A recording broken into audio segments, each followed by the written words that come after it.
Hello, it's Bishop Walsh here. It's Wednesday, November 14th, and I'm here coming to you today from the Inner Harbor, Baltimore.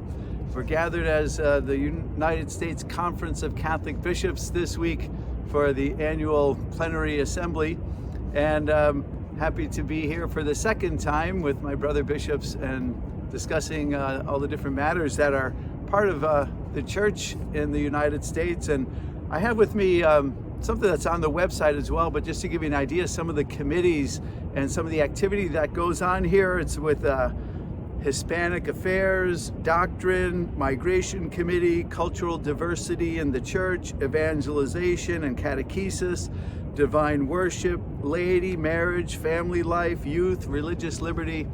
Those are just a few of the committees that do a lot of the behind-the-scenes work, preparing documents, policies, and whatever is relevant to those particular areas of life in the church.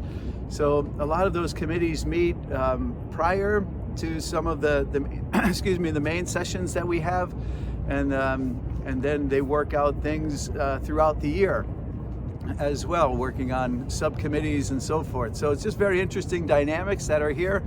We heard an excellent opening presentation, which you might have seen on EWTN, Cardinal Pierre and Archbishop Broglio, and others who have made contributions to some of the topics that we're discussing while we're here.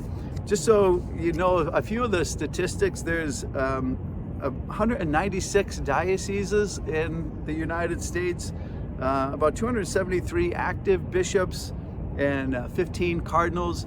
But altogether, there's probably close to 400 bishops between auxiliaries, retired bishops, Eastern, Latin Rite bishops. So yesterday I attended an Eastern Rite liturgy. It was beautiful. Reminded me of Father Chiswick and how he would have loved the participation in the Eastern Rite. So it's a very broadening experience to be with bishops from all over the country and hear what life is like in different parts of the country. So also, I guess from here I'll be getting on a plane to Indianapolis, and I look forward to the National Conference of Catholic Youth.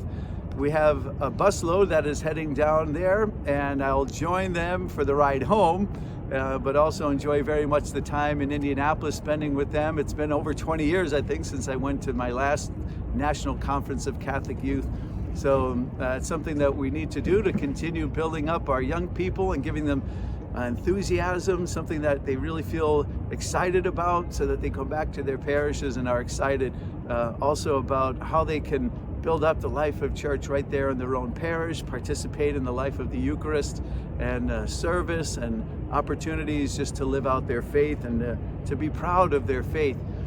You know, we talk about here a lot of the connection between synodality and the Eucharistic revival. You know, those are two things happening simultaneously now in our country and in the world with the synod.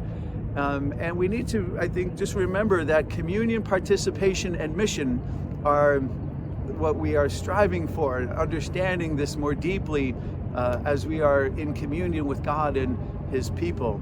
Communion, participation, and mission. It's what we should always kind of have as our thrust, and the Eucharist helps us to do that. The Eucharist gives us that full, active, conscious participation in the life of the church at her liturgy, and then sends us forth on mission to build up the church.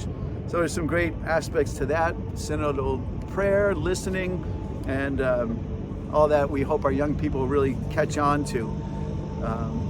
And lastly, we wish all the best to all of our hunters who tomorrow begins the hunting season in Michigan. So we wish safety and prosperity to all the hunters as they head out into the woods. I know for many it's a time of bonding with others and spending time in the outdoors, and the peacefulness that's also part of that experience. So we wish all the best to our hunters. And that's it from Baltimore. It's a beautiful place here in downtown Baltimore. Went for a great walk around the city yesterday, and it's just been nice and warm and a great place to be. So thank you for checking in, and God bless.